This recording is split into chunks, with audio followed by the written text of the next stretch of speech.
G7 ministers rally support for Ukraine, suspicion of China.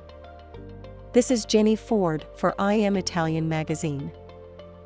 Leading diplomats from the world's major industrialized democracies are rallying assistance for Ukraine and integrating to voice uncertainty about China's enhancing assertiveness. On Friday, top diplomats from the world's major industrialized democracies rallied support for Ukraine in its resistance to Russia's intrusion. They coalesced around the uncertainty of China's enhancing assertiveness amid a panoply of international crises. Foreign ministers from the team of 7 nations, concluding 2 days of talks in the historic Western German city of Munster, were set to release a statement insisting common positions on Ukraine, Russia, China, and current growths in Iran, North Korea, officials said. A year after advising Russia regarding the repercussions of invading Ukraine, the G7 priests were expected to support further penalties for the Kremlin and extra backing for Kiev and countries impacted by food and energy lacks that the battle has worsened, the officials claimed. It is incredibly crucial that we preserve our critical endurance, the desire to stick with this till this is done, both to sustain the people of Ukraine as they defend themselves versus hostility, however likewise to lift the pressure off those nations around the globe, those people around the world who are already experiencing food insecurity and also are pushed even better to famine, British Foreign Secretary James Cleverly said.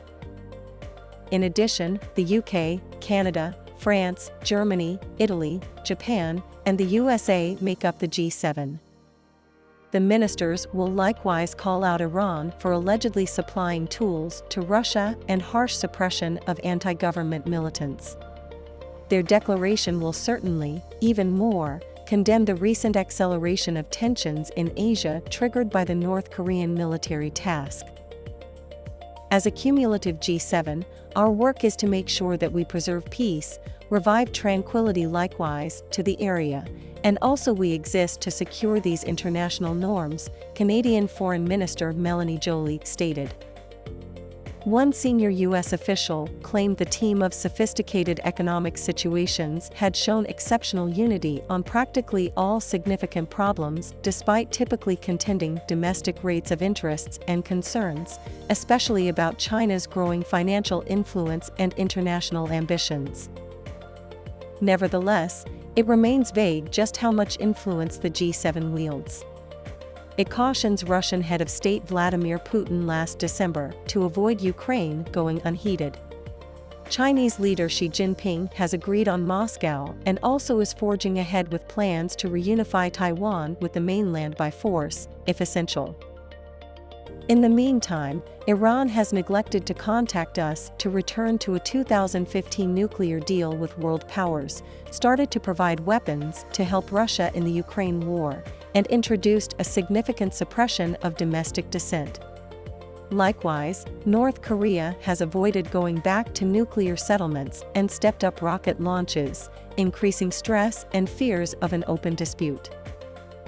In Germany, many have noted the historical value of the place where the G7 priests were conference, the room where the Treaty of Westphalia, finishing Europe's bloody 30 Years' battle, was signed in 1648. U.S. Secretary of State Antony Blinken referred to the 374-year-old record at a Thursday event with German Foreign Minister Annalena Baerbock. He claimed Russia's activities in Ukraine were a strike on the ideas of nationwide sovereignty and territorial integrity that many think the centuries-old treaty established. These are the extreme concepts that are being challenged today by Russia, Blinken claimed. If we allow that to be challenged with impunity, then the foundations of the international order will begin to deteriorate and at some point collapse, and none of us can afford to allow that to happen. In China, the G7 was anticipated to integrate joint policies associated with Chinese financial investment in their countries and caution Beijing against hostile relocations against Taiwan. German Chancellor Olaf Scholz is visiting Beijing today, ending up being the initial European leader in making the trip, considering that the war in Ukraine started. Chinese investment in a significant port task in Germany has increased worries in Washington and other capitals that China may get a controlling interest in critical infrastructure in the heart of an allied country.